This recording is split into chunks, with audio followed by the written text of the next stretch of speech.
इस लेसन में हम डिस्कस करेंगे अवॉइड हार्ड कोडेड वैल्यूज।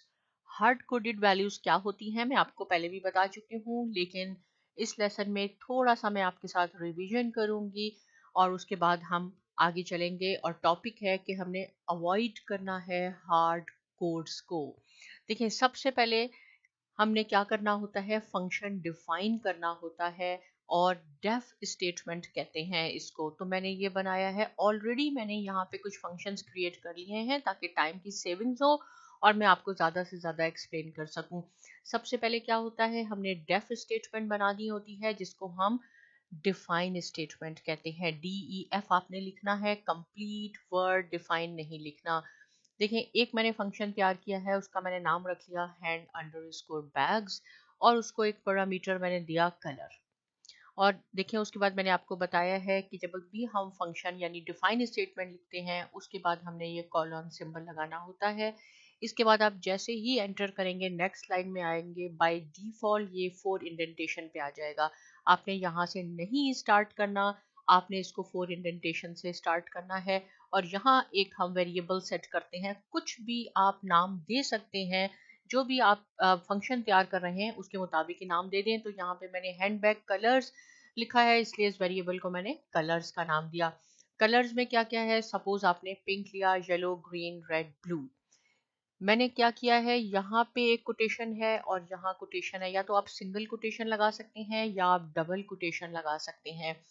यहाँ पिंक, येलो, ग्रीन, इनके दरमियान आप अगर चाहते हैं तो कॉमा यूज कर सकते हैं, अदरवाइज अगर आप नहीं भी करें तो कोई प्रॉब्लम नहीं होगी। देखिए, यहाँ मैंने कॉमा नहीं यूज किया, लेकिन सेकेंड एग्जाम्पल में जब आप आएंगे तो सेम एग्जाम्पल है लेकिन मैंने यहाँ कॉमा यूज किया है ताकि आपको क्लियर हो जाए कि आप पे डिपेंड करता है आप यूज करें या ना करें, लेकिन ये कोटेशन आपने जरूर यूज करनी है।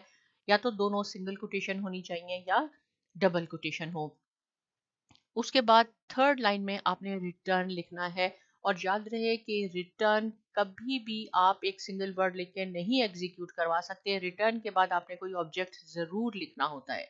अगर आप यहाँ करके जब आप प्रैक्टिस करेंगे आप इसको डिलीट कर दें और आप रिटर्न के बाद यहाँ से इसको एग्जीक्यूट करवाएं, आपके पास एरर आ जाएगी। रिटर्न के बाद आपने एक ऑब्जेक्ट जरूर लिखना है। तो आप क्या ऑब्जेक्ट लिखें, देखिए यहाँ जो भी हमने यहाँ पैरामीटर सेट किया है, यहाँ मैंने कलर लिखा तो आप यहाँ भी कलर लिख दें। और उसके बाद इन कलर्स क्या हैं, ये जो मैंने कलर्स सेट किए हैं स्पेलिंग भी बिल्कुल एग्जैक्ट होनी चाहिए। अगर ये भी कलर्स हो गया, आपने एस लगा दिया तो भी एरर आ जाएगी।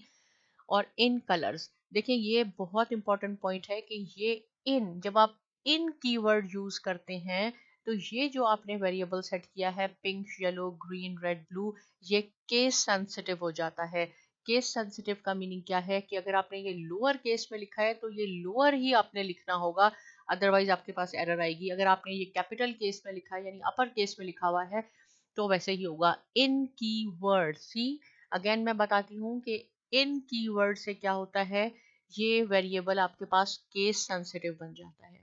उसके बाद हमने हैंड अंडरस्कोर बैग्स, ये जो फंक्शन है, देखें ये फंक्शन को एग्जीक्यूट करवाया। और फंक्शन एग्जीक्यूट यहाँ नहीं होगा, जब आपकी कोडिंग कंप्लीट हो गई यहाँ पे तो आपने इसको नो इंडेंटेशन पे आना है, फंक्शन का नाम लिखना है। फंक्शन का नाम है हैंड अंडरस्कोर बैग्स और इस लिस्ट में से हमने पिंक को देखना है कि पिंक है या नहीं है।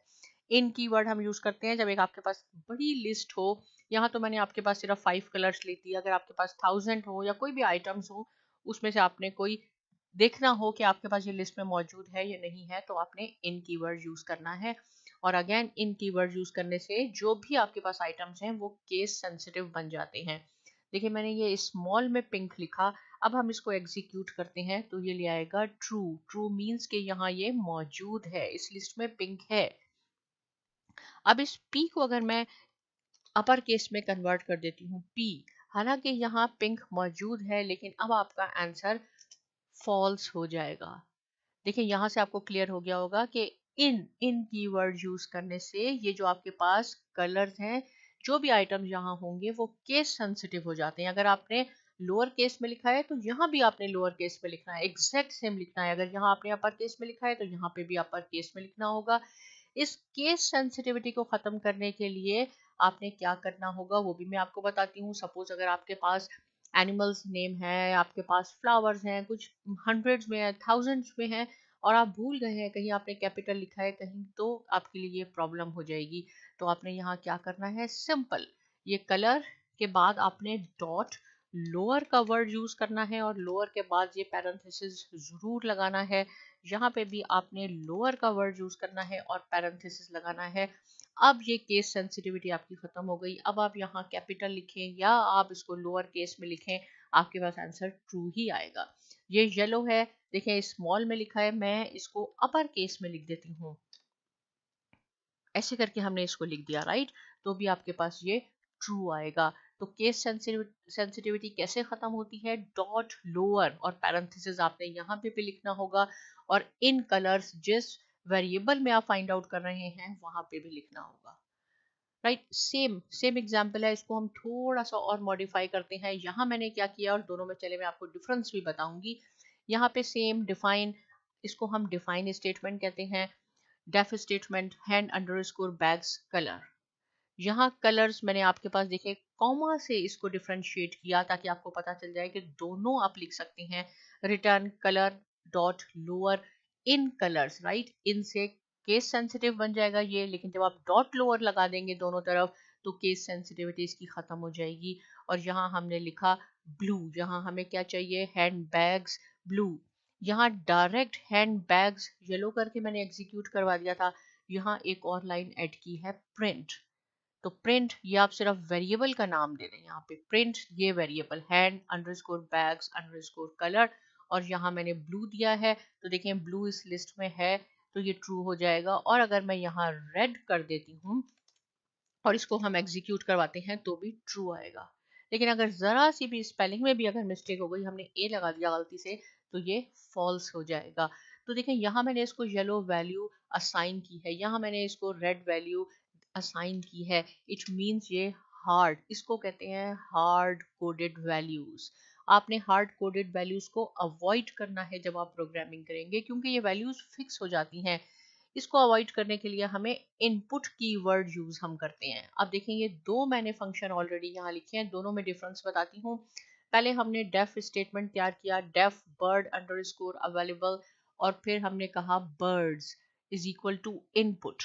देखिए अब मैं किसी बर्ड का नाम नहीं लिखूंगी इन पैरेंथेसिस में, इनपुट कीवर्ड से क्या होगा, इनपुट कीवर्ड से लिखा है enter name of the bird, और बर्ड बर्ड अंडरस्कोर टाइप से एक वेरिएबल सेट किया, हमारे पास ये बर्ड अवेलेबल है, crow robin parrot eagle etcetera.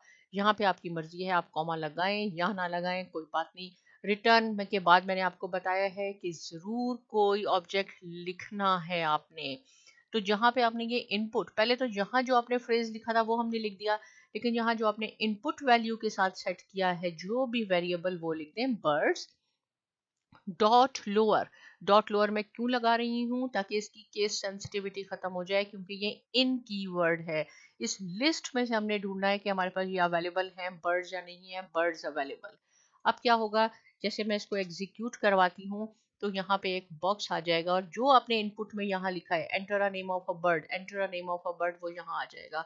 अब चाहे क्रो को मैं कैपिटल भी लिख दूं, क्योंकि डॉट लोअर का वर्ड यूज हो चुका है, तो आपके पास ये ट्रू आएगा, राइट। इसको हम कहते हैं कि हमने अवॉइड की है हार्ड कोडिंग। देखिए किसी बर्ड का मैंने यहाँ नाम नहीं लिखा, यहाँ मैं लिख लूंगी सपोज गूज, तो हमारे पास ये ट्रू आ गया। लेकिन अगर हम कोई और बर्ड लिख लें, यहाँ हम थोड़ी सी स्पेलिंग मिस्टेक कर दें, राइट, मैं यहाँ पे पिजन में सपोज TA करके दिखाती हूँ आपको, GE, तो ये फॉल्स हो जाएगा। तो आपने क्या करना है कि देखें यहाँ पे जो है, आप इसको हम कैपिटल तो लिख सकते हैं, लेकिन आपने स्पेलिंग बिल्कुल सही लिखनी है, तो ये ट्रू हो गया। अब इसमें और इसमें क्या फ़र्क है, इधर मैंने हार्ड कोडेड वैल्यूज असाइन की थी, यहाँ मैंने कोई वैल्यू असाइन नहीं की थी। यहाँ मैंने एक पैरामीटर सेट कर लिया था डिफाइन में, लेकिन जब आप इनपुट का वर्ड यूज कर रहे हैं तो आपको जरूरत नहीं है, ये ब्लैंक आप रहने दें यहाँ पे डेफ स्टेटमेंट, क्योंकि ये हम अब हार्ड कोडेड को अवॉइड कर रहे हैं। ये सेम एग्जाम्पल है, लेकिन मैंने इसको दूसरे तरीके से बनाया है, क्योंकि कोडिंग आपकी मुख्तलिफ तरीकों से भी हो सकती है।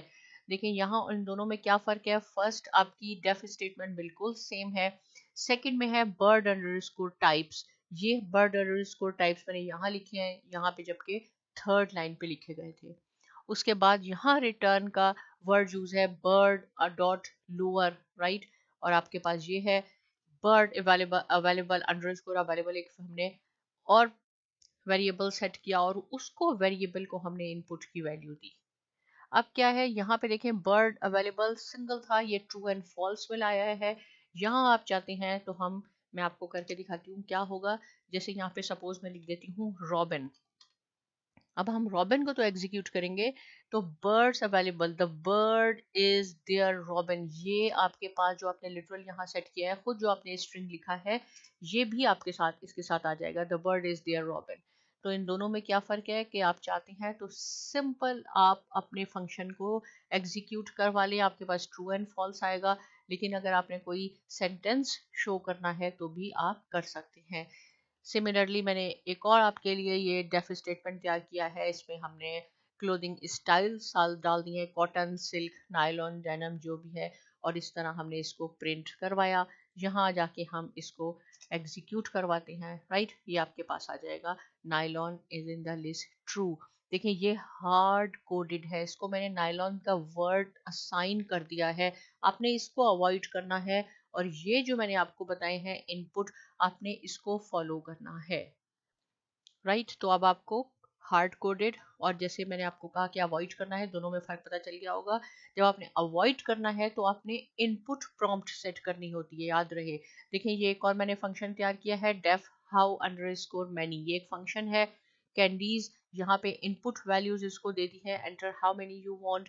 रिटर्न, कभी भी आपने रिटर्न अकेला लव्स वर्ड सिंगल वर्ड लिख के नहीं एग्जीक्यूट करवाना, ये नहीं होगा, आप करके देख लें। उसके बाद आपने कैंडीज लिख लें, यहाँ पे जो भी इनपुट है, नंबर अंडरस्कोर नीडेड, राइट, ये एक हमने वेरिएबल सेट किया और फिर इसको फॉलो करना है, हाउ अंडरस्कोर मैनी, राइट। यहाँ कोई मैं वैल्यू असाइन नहीं कर रही हूँ क्योंकि हमने हार्ड कोड को अवॉइड करना है। प्रिंट कैसे हो, नंबर नीडेड, यानी यहाँ पे ये जो वेरिएबल है इसमें जो भी हम एंटर करेंगे वो आ जाए, विल बी ऑर्डर्ड। तो हम इसको एग्जीक्यूट करवा के देख लेते हैं। यहाँ पे अगर मैं 8 लिख दूंगी तो ये आ जाएगा 8 नंबर अंडरस्कोर नीडेड, ये वेरिएबल था इसकी जगह 8 आ गया, विल बी ऑर्डर्ड। अगर मैं यहाँ एक और भी वर्ड ऐड करना चाहूँ तो हम ऐसे कर लेंगे, और फिर यहाँ मैं लिख दूँ 10 9, जो भी आप रख सकते हैं, 9 कैंडीज विल बी ऑर्डर्ड। तो इस लेसन का पर्पस क्या था कि हमने अवॉइड करनी है हार्ड कोडिंग। हार्ड कोडिंग क्या होती है, कोई हम वैल्यू असाइन कर देते हैं, जैसे मैंने यहाँ नाइलॉन असाइन कर दिया, यहाँ मैंने कोई रेड कलर असाइन कर दिया, आपने इसको अवॉइड करना है। उसकी जगह हमने इनपुट प्रॉम्प्ट लिखनी है, और इनपुट प्रॉम्प्ट में क्या होगा, जब भी आप इसको एग्जीक्यूट करवाएंगे आपके पास एक बॉक्स आएगा, उस बॉक्स में आपने नाम लिखना होगा जो भी आपकी रिक्वायरमेंट है, और वो आपके लिए ट्रू एंड फॉल्स में फाइंड आउट करके आएगा। इन कीवर्ड से जो भी आपके पास लिस्ट होती है वो केस सेंसिटिव बन जाती है, यानी अगर लोअर में है जैसे आपने लिखा है आपने एज इट इज लिखना होगा। केस सेंसिटिविटी को रिमूव करने के लिए आपने क्या करना है, डॉट लोअर और पैरेंथेसिस का वर्ड यूज करना होगा रिटर्न के साथ। इससे रिलेटेड कोई क्वेश्चन है आप मुझसे जरूर पूछिए, इसकी प्रैक्टिस भी कीजिए। साइमा एकेडमी को साथ में जरूर सब्सक्राइब कीजिए, और बहुत शुक्रिया।